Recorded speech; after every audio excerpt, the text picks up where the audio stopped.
à tous. Alors, une petite vidéo sur le chapitre 15, initiation à la mécanique quantique. Donc, à l'heure actuelle, la mécanique quantique, c'est ce qui permet d'expliquer et de comprendre ce qui se passe dans l'infiniment petit, en particulier pour tout ce qui est particules, d'accord. Et ça date du milieu du XXe siècle, allez, on va dire ça, même si les prémices, ça s'est fait bien avant. Et donc, ce qu'on va essayer de voir dans ce chapitre d'initiation, attention, c'est ce qu'est un objet quantique. Un objet quantique, alors le photon et l'électron sont des objets quantiques. Qu'est-ce que c'est que des objets quantiques? D'accord. Alors, je vous ai mis comme petit dessin pour ce chapitre une référence à ce qu'on appelle le chat de Schrödinger, qui est une image assez rigolote de ce que pourrait être un objet quantique. C'est un chat qui est mort et qui est, donc c'est le et qui est important, et qui est vivant également. Donc, on verra ça à la fin du chapitre. Donc, c'est quelque chose qui est mort et qui est vivant à la fois. Ça schématise bien ce qu'est un objet quantique. Vous allez voir pourquoi.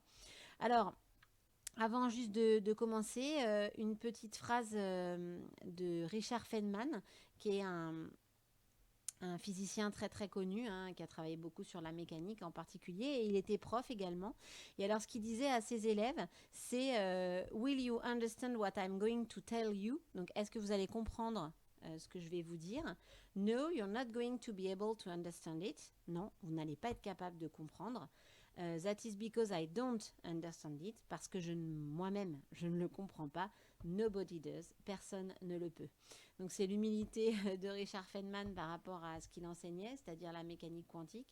C'est que, il dit ici, il pense que personne ne peut comprendre, ne comprend en fait, non, plutôt personne ne comprend la mécanique quantique.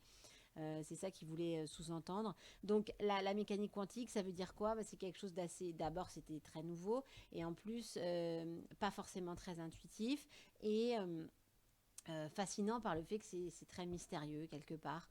Alors évidemment, il y a des physiciens de mécanique quantique qui comprennent bien, qui arrivent bien à le faire, c'est pas le problème, mais il faut rester humble par rapport à ce domaine de la physique. Donc moi, je suis très humble par rapport à ce domaine de la physique. Et donc, on va commencer par une petite initiation avec quelque chose que vous connaissez bien, qui est la dualité onde-particule.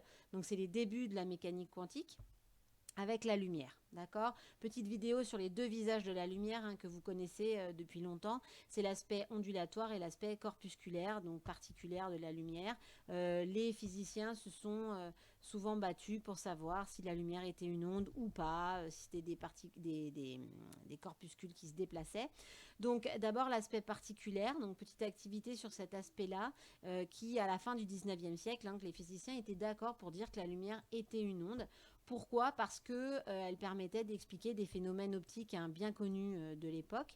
Donc, ils considéraient que la lumière était une onde électromagnétique. Alors, vous avez ici le spectre des ondes électromagnétiques avec la longueur d'onde. Alors, attention, il y a une faute ici sur le document.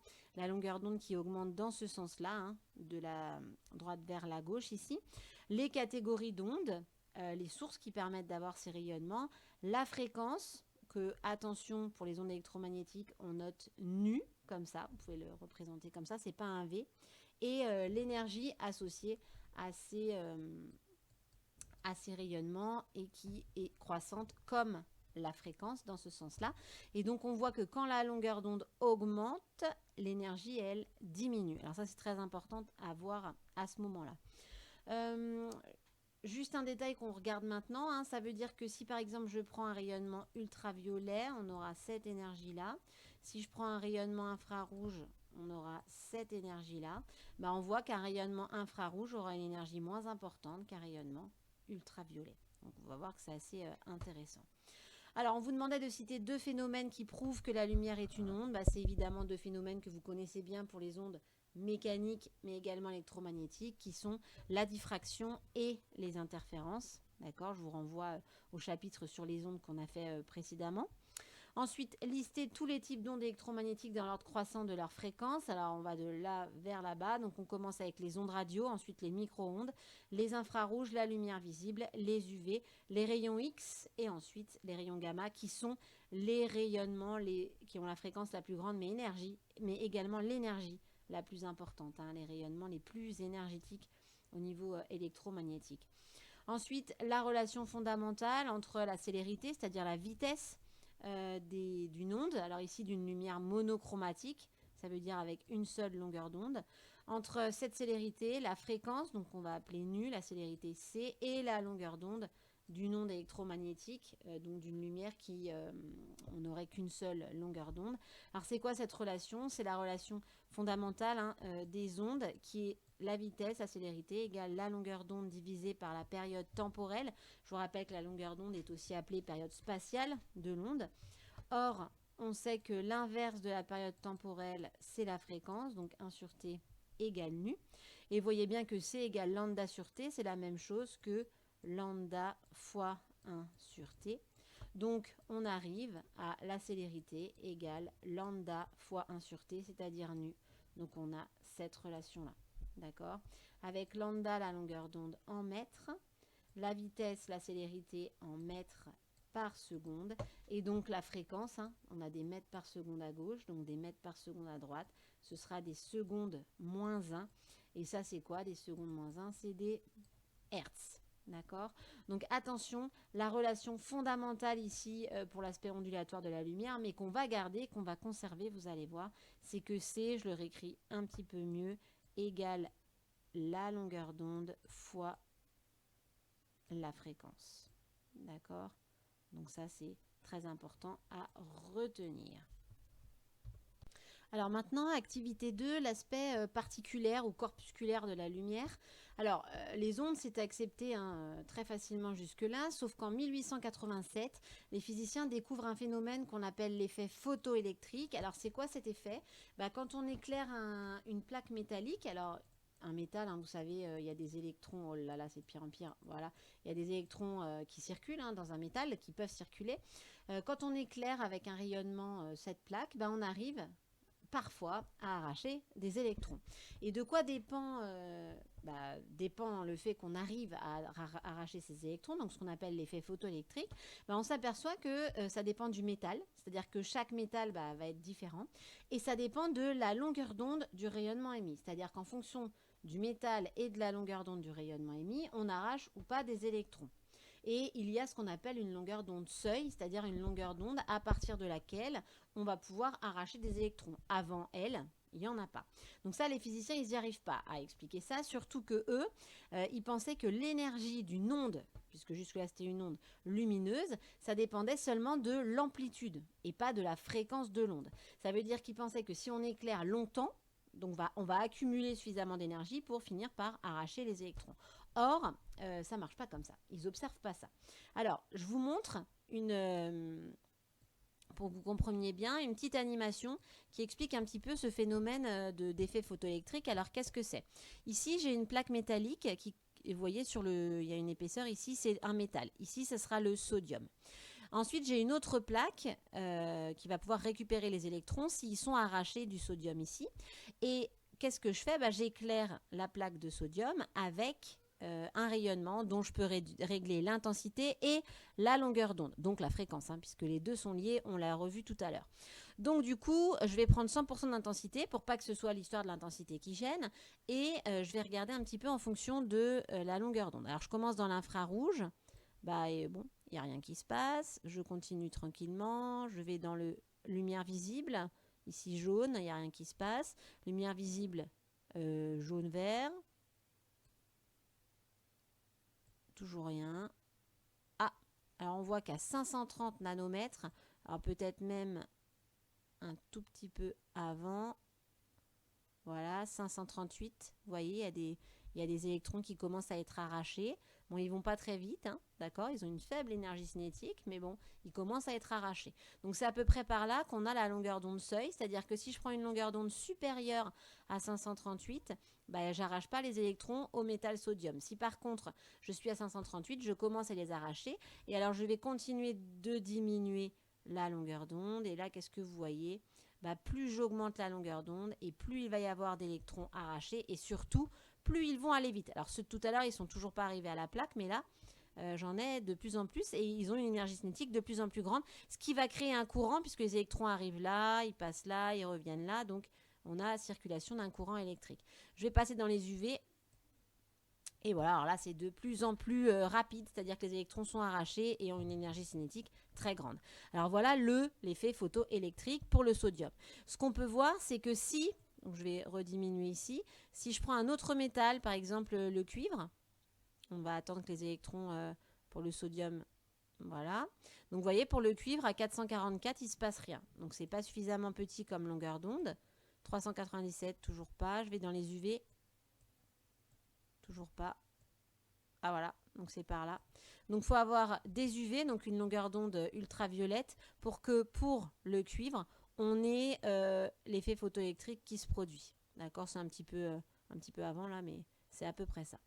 Donc, les physiciens en sont arrivés à cet effet photoélectrique en disant que donc, ça dépendait d'une longueur d'onde seuil, ça dépendait du métal, et ils n'ont pas réussi à expliquer tout ça.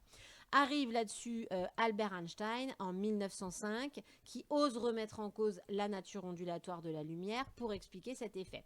Alors lui, qu'est-ce qu'il dit? Il dit qu'en fait la lumière elle est composée de particules qu'il va appeler des photons. Bah oui, photo, lumière.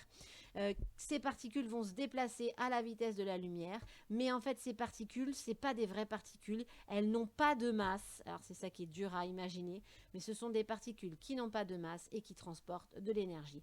Donc il dit qu'en fait ces photons sont des grains d'énergie, c'est comme ça qu'il les appelle, et que si les photons sont suffisamment énergétiques, les électrons vont être arrachés. Si les photons ne sont pas suffisamment énergétiques, les électrons ne sont pas arrachés. D'accord? Et lui, il dit que ça ne dépend pas du nombre de photons incidents. Ce n'est pas le nombre de photons qui compte, c'est l'énergie qui est apportée par les photons. Alors, à partir de là, une relation naît, la relation qu'on appelle la relation de Planck-Einstein. Ah oui, Einstein n'est pas tout seul dans le coup, évidemment. Et qu'est-ce qu'elle nous dit, cette relation de Planck-Einstein? Elle nous dit que l'énergie des photons est proportionnelle à la fréquence nue du rayonnement et que le coefficient de proportionnalité, c'est ce qu'on appelle la constante de Planck. Et la constante de Planck, on l'appelle H. C'est une constante qui ne variera pas. Et donc, on peut écrire ce qu'on appelle la relation de Planck-Einstein, que vous connaissez depuis la première. C'est que l'énergie d'un photon, c'est égal à H fois la fréquence nue. D'accord? Or, on sait que la fréquence nue est reliée à la longueur d'onde par cette relation C égale lambda fois nu. Donc, on arrive à nu égale C sur lambda. Donc, du coup, ici, ça nous donne quoi? Ça nous donnerait HC sur lambda. D'accord? Au niveau des unités, l'énergie, c'est de l'énergie en joules. La vitesse est en mètres par seconde. D'accord? La longueur d'onde en mètres. Voilà. Et la constante de Planck, elle est en quoi? Mètre sur mètre, ça s'en va. Il nous reste des secondes moins 1. Et de l'autre côté, on doit avoir des joules. Donc la constante de Planck sera en joules, évidemment, seconde fois seconde. Puisque seconde fois seconde moins 1, ça s'en va. Okay? Donc la relation de Planck-Einstein à connaître absolument, qui nous permet de relier l'énergie du photon à la partie ondulatoire, c'est-à-dire la longueur d'onde et la vitesse. Alors oui, ces électrons ces photons, vont à la vitesse de la lumière. D'accord? Alors, petite application de tout ça, je vous demande d'écrire la relation entre l'énergie apportée par le photon, donc H nu, le travail d'extraction. Alors ça, c'est quoi? C'est que pour l'effet photoélectrique, pour extraire les électrons, faut une énergie suffisante qu'on va appeler le travail d'extraction qui va permettre d'extraire les électrons. Et ensuite, on l'a vu dans l'animation, les électrons ont une vitesse plus ou moins grande en fonction de la longueur d'onde du rayonnement qui arrive, incident. Donc, il y a une énergie cinétique à ces électrons qui sont arrachés. Donc, du coup, qu'est-ce qui va se passer? L'énergie apportée par les photons, donc qui vaut H nu, va être égal à quoi? Au travail d'extraction, donc l'énergie qu'il faut pour extraire les électrons, plus l'énergie cinétique de ces électrons. D'accord? Donc voilà la relation. Si on veut juste extraire les électrons, l'énergie cinétique est nulle. Et il y a juste le travail d'extraction, donc qui est une énergie aussi. D'accord? Donc en joules et énergie du photon en joules. Si on fait une application numérique pour le sodium, justement, le sodium, voilà, hop, le travail d'extraction vaut 2,30 électronvolts. Alors, électronvolt, c'est quoi? C'est une autre unité d'énergie qui peut se convertir en joules. 1 électronvolt vaut 1,60 10-19 joules. On nous demande de déterminer la longueur d'onde maximale permettant d'obtenir l'effet photoélectrique. Alors, on a notre relation, H nu égale le travail. Alors, juste pour extraire, on ne veut pas d'énergie cinétique. Donc, H nu égale le travail. Et H nu, on sait aussi que c'est HC sur lambda. Et ça sera égal au travail d'extraction. Alors, ça nous donne quoi pour lambda? On fait une petite manipulation de formule et ça nous fait lambda fois W égale HC. Donc, lambda égale HC sur W. Donc, voilà pour la longueur d'onde. Alors, ça nous donnerait quoi comme application numérique? Lambda égale la constante de Planck, 6,63 10 puissance moins 34, fois la vitesse de la lumière bien connue, 3 10 puissance 8. Et on divise par le travail, mais attention en joules. Donc c'est 2,30 électronvolts. Mais on sait que 1 électronvolt, c'est 1,60 10-19 joules. Donc on est à ça. D'accord? Si on fait le calcul sur sa petite calculette, on arrive à 5,40 10 puissance moins 7 mètres. Ça, si je le change un petit peu, ça me fait 540 10 puissance moins 9 mètres. J'espère que vous êtes d'accord. J'ai décalé la virgule de 2 rangs vers la droite ici. Donc, du coup, il faudra redécaler de 2 rangs vers la gauche. Donc, 10 moins 9. Et on sait que 10 moins 9 mètres, c'est un nanomètre. Donc, on arrive à une longueur d'onde qui vaut 540 nanomètres. Ce serait la longueur d'onde seuil pour avoir arrachage des électrons, mais juste arrachage, donc pas d'énergie cinétique. Et ça ne doit pas vous surprendre, puisqu'on a vu dans l'animation de tout à l'heure que c'était vers 538 nanomètres qu'on commençait à arracher des électrons, longueur d'onde dans le visible, verte, et c'est exactement ce qu'on trouve avec le calcul. Donc voilà pour la partie qui explique le début de la théorie des photons d'Einstein, c'est que on commence là à aborder la physique quantique, c'est-à-dire que la lumière n'est ni une onde ni une particule, ou plutôt c'est les deux à la fois. C'est des particules qui transportent de l'énergie. Alors, on continue avec cette dualité onde-particule dont on vient de parler, avec une expérience que vous connaissez bien, qui est le montage des fentes Young. On a un laser, ici rouge, qui passe à travers deux fentes très rapprochées, évidemment, et on obtient sur l'écran une figure d'interférence que vous avez ici, et ici, si on zoome au centre, voilà ce que ça nous donne. Je vous rappelle, on a ce qu'on appelle ici l'interfrange, entre deux franges I. Bon, on ne va pas refaire le cours sur les ondes, mais voilà ce qu'on obtient. Donc, ce phénomène d'interférence avec une radiation monochromatique, puisque le laser est une lumière monochromatique. Alors là, ce qui m'intéresse, c'est que maintenant, on arrive à faire une expérience où le débit de photons est faible, c'est-à-dire qu'on arrive à envoyer les photons pratiquement un par un sur un capteur ultra sensible qui détectera chaque impact de chaque photon. D'accord, ainsi que du coup que la position de celui-ci. Et alors, si on regarde, quand on envoie 10 photons, voilà, on a ça, 100 photons, 1000 photons, 10 000 photons, 50 000 photons et 100 000 photons. C'est quand même assez impressionnant puisqu'on voit apparaître les franges brillantes et les franges sombres de la figure d'interférence que vous connaissez ici. Donc, on vous demandait pourquoi cette expérience met-elle en évidence le caractère particulaire de la lumière. Parce que si on les envoie pratiquement un par un, on voit les impacts ici. Donc, comme des impacts de balles. Donc, caractère particulier, évidemment. Ensuite, pourquoi cette expérience met-elle aussi en évidence son caractère ondulatoire? C'est parce qu'à la fin, quand on a envoyé suffisamment de photons, on retrouve les franges sombres et les franges brillantes. Donc, phénomène ondulatoire, phénomène d'interférence. Peut-on prévoir où arrivera le prochain photon? Évidemment non. Vous voyez qu'au départ, quand on a les 10 photons, ils arrivent un peu n'importe où.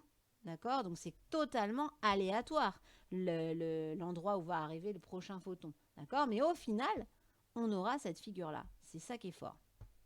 Donc du coup, on nous demande pourquoi dit-on que les phénomènes quantiques ont un aspect probabiliste? C'est parce qu'on ne sait pas où va arriver le prochain photon, mais on sait qu'il a tant de chances d'arriver à cet endroit-là, par exemple, ou sur cette frange brillante, ou sur celle-là, d'accord? Et qu'il a très peu de chances d'arriver là, puisque là, on a une frange sombre, il n'y a pas de photon qui arrive, Ok. Donc, on peut trouver des probabilités. On peut donner la probabilité que le prochain photon arrive à cet endroit-là, mais on ne peut pas du tout être sûr de l'endroit où arrivera le prochain photon. Donc, tous les phénomènes quantiques vont avoir ce qu'on appelle un aspect probabiliste et on va avoir besoin des statistiques pour étudier ce genre de phénomène.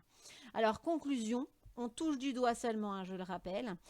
Conclusion, c'est qu'une onde électromagnétique est un flux de photons. Un photon, c'est une particule qui transporte de l'énergie. D'accord. C'est ni une onde, ni une particule, ou alors c'est plutôt une onde et une particule à la fois. C'est ce qu'on appelle un objet quantique. Alors, cette petite vidéo, elle est bien faite. Hein, regardez-la sur ce qu'est un objet quantique. Hein. L'image qu'on en fait, c'est souvent, par exemple, c'est une histoire d'interprétation. C'est que si vous regardez un cylindre avec avec une lumière, avec une lampe de poche, par exemple, si vous mettez la lampe de poche au-dessus, l'ombre va vous donner un cercle. Donc, si vous ne voyez pas le cylindre, mais que vous voyez uniquement l'effet de la lumière sur lui, c'est-à-dire le cercle, vous pouvez imaginer une sphère, un cylindre. Enfin, il y a plein de possibilités, évidemment. Si par contre j'éclaire de l'autre côté, donc sur la vue de face, j'aurai un rectangle comme ombre. Donc encore une fois, si je ne vois que l'ombre et que je ne vois pas l'objet qui donne cette ombre-là, je peux m'imaginer un cube, d'accord, et pas forcément un cylindre. Donc un objet quantique, ce serait ça, ce serait quelque chose dont on ne peut pas représenter la réalité. On ne peut pas dire ce que c'est exactement, mais on sait que parfois c'est un rectangle et parfois c'est un cercle. Donc en gros, parfois c'est une onde ici, parfois c'est une particule. D'accord. Alors le parfois est compliqué. Là, je pense que je ne m'exprime pas bien. Hein. En physique quantique, c'est très compliqué de dire les choses clairement. Là, on vulgarise un petit peu. C'est-à-dire que voilà, c'est une onde et une particule à la fois. C'est un objet quantique. Voilà, voilà. Alors, si on continue un petit peu avec une vraie particule cette fois-ci, une vraie parce que c'est une particule que vous connaissez depuis longtemps, les électrons. Les physiciens, évidemment, avec l'expérience des interférences de Young, ils se sont demandé, c'est tout à fait logique, ils ont pris un canon à électrons, c'est-à-dire avec des électrons, et ils ont fait passer les électrons par deux fentes et ils ont essayé de regarder ce qui se passait. Alors, la vidéo que je vous conseille, hein, c'est celle de Science étonnante sur celle qui s'appelle la plus belle expérience de la physique, qui n'a pu être réalisée que finalement très tard. C'est cette expérience-là, avec des électrons. Et c'est phénoménal parce qu'en fait, on ne s'attend pas du tout à ça. C'est là où c'est pas du tout intuitif, hein, et où l'électron est un objet quantique au final.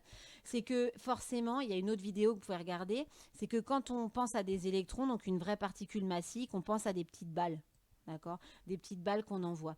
Et forcément, si vous imaginez des petites balles qu'on envoie par deux fentes, il est assez facile d'imaginer qu'il y a des électrons qui vont passer par la première fente, des électrons qui vont passer par la deuxième fente, alors ils vont passer en haut, en bas, partout, et qu'au final, ensuite, ils vont avoir cette trajectoire-là, puis ils vont nous donner deux traits quoi, sur l'écran. Hein. Les impacts vont nous donner deux traits. Or, c'est pas du tout ça qu'on obtient. Et ça, même moi, je suis épatée à chaque fois que je regarde la vidéo de Science étonnante parce que c'est vrai que c'est pas du tout intuitif. On obtient ça.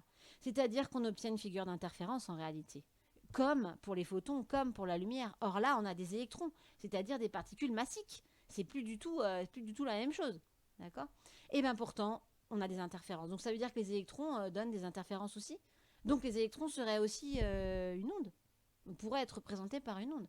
C'est quand même assez fort, assez puissant ça, parce que c'est vraiment, vraiment pas intuitif. Donc, je vous demandais quel phénomène cherche-t-on à mettre en évidence dans cette expérience avec deux pentes. C'est le caractère ondulatoire, puisque, ou non d'ailleurs, du coup, des électrons. C'est-à-dire que soit on obtient deux traits comme ça, et du coup, c'est bon, hein, c'est intuitif, c'est pas, il n'y a pas de caractère ondulatoire. Soit on obtient ça, et alors là, on met en évidence un phénomène d'interférence avec des électrons. Donc, caractère ondulatoire également des électrons. Assez fort. Alors, là, je vous demande... Un système qui a un comportement chaotique est imprévisible, tandis qu'un système qui a un comportement aléatoire obéit à une loi statistique. Ici, est-ce que c'est aléatoire ou est-ce que c'est chaotique? Alors évidemment, vous voyez qu'on ne peut pas savoir où l'électron va taper, hein, c'est comme le photon, mais par contre, on voit qu'au final, on a des franges brillantes et des franges sombres. Si on peut parler comme ça, parce qu'avec les électrons, il faut un détecteur qui, du coup, soit... dès qu'il y a un électron qui tape, c'est fluorescent, hein, ce qui était le cas de nos écrans par exemple, et de nos anciennes télés où c'était un canon à électrons que vous aviez derrière. on voit que les impacts sont caractérisés par quand même une loi, hein, c'est-à-dire qu'on a les franges brillantes, les franges sombres. Donc c'est une loi statistique. On pourra dire il y a tant de chances que l'électron arrive ici, tant de chances que l'électron arrive là. Donc ça n'est pas chaotique, sinon ça aurait été n'importe quoi. D'accord, ça nous donne une figure précise. Donc, ça obéit à une loi statistique. On dira que c'est un comportement aléatoire, comme pour les photons. Donc, l'électron pourra aussi être considéré comme un objet quantique qui répond à des lois statistiques quant à sa position. Donc, comment les physiciens vont pouvoir étudier ces objets quantiques dont le comportement est aléatoire? Ils feront des études statistiques. D'où l'importance des lois statistiques que vous voyez en mathématiques pour les physiciens de haut niveau, c'est-à-dire de haut niveau qui vont continuer après. Les statistiques sont très importantes. Également pour les biologistes qui font des études statistiques aussi très importantes. Donc la conclusion, c'est que les phénomènes quantiques ont un aspect probabiliste. On peut parler de probabilité qu'une particule se trouve à un endroit donné et pas à un autre. Donc c'est ça ce qu'il faut avoir en tête sur les objets quantiques. Alors, au niveau de justement la modélisation, on vient de dire qu'un électron se comportait comme une onde, oh mon Dieu, alors que c'est une particule massique. Les photons, jusque-là, on pouvait l'accepter parce que ça n'avait pas de masse, d'après Einstein, etc. Donc c'était pas vraiment une particule. Là, on a des vraies particules. Donc, il a fallu modéliser un petit peu tout ça. Et en 1924, donc on augmente dans le temps, on avance un petit peu, le français Louis de Broglie, ça se prononce de Broglie et pas de Broglie, il a une place à Strasbourg à son nom, généralise à la matière cette dualité onde-corpuscule, onde-particule qu'on avait admise pour la lumière, et il fait une hypothèse donc, que je vais vous demander d'admettre, c'est qu'à chaque particule matérielle, donc électron ou autre, animée d'une quantité de mouvement, alors je rappelle que la quantité de mouvement est liée à la vitesse, c'est m fois la vitesse, donc la masse de la particule fois la vitesse. Donc si on a une particule qui a une masse et qui a une vitesse, on pourra lui associer, attention, une onde de matière. Ça veut dire qu'on pourra aussi parler d'onde pour ces particules matérielles. Attention, on est dans l'infiniment petit, d'accord? Ça ne va pas marcher pour des balles de tennis. C'est pour des particules qui ont une faible masse, qui sont toutes petites. On ne pourra pas en parler pour des choses à notre échelle à nous. Donc, on associera une onde de matière et une longueur d'onde à ces particules en mouvement. Et donc, la relation de De Broglie, c'est que cette quantité de mouvement égale h, la constante de Planck, toujours là, sur la longueur d'onde. Ou lambda égale h sur P, donc sur la quantité de mouvement. Donc, à retenir, P égale h sur lambda, d'accord, assez facilement. Donc cette quantité de mouvement, donc c'est une vitesse fois une masse. Donc la masse en kilogrammes, la vitesse en mètres par seconde, d'où des kilogrammes mètres par seconde. La constante de Planck toujours la même en joules seconde et la longueur d'onde toujours en mètres. D'accord? Donc attention, pour pouvoir avoir cette modélisation et pour voir des phénomènes d'interférence qui montrent le caractère ondulatoire pour des particules massiques, il faut que la masse des particules soit très faible, d'accord, ce qui est le cas de l'électron. Sinon, la longueur d'onde serait, alors si vous regardez, lambda c'est h sur p, ce qui nous fait h sur m fois v. Donc si la masse est très grande, on divise par un nombre, enfin très grande, tout est relatif, est grande, on divise par un nombre plus grand, donc on obtient une longueur d'onde très faible, et donc la longueur d'onde serait trop faible pour qu'on puisse trouver un obstacle qui ait des ouvertures suffisamment petites pour qu'il y ait le phénomène d'interférence, d'accord, ou de diffraction. Donc attention, ça n'est valable que pour des particules de masse très très petites. Alors exemple avec notre électron, qui a comme masse, vous le savez depuis longtemps, 9,1 10 puissance moins 31 kg.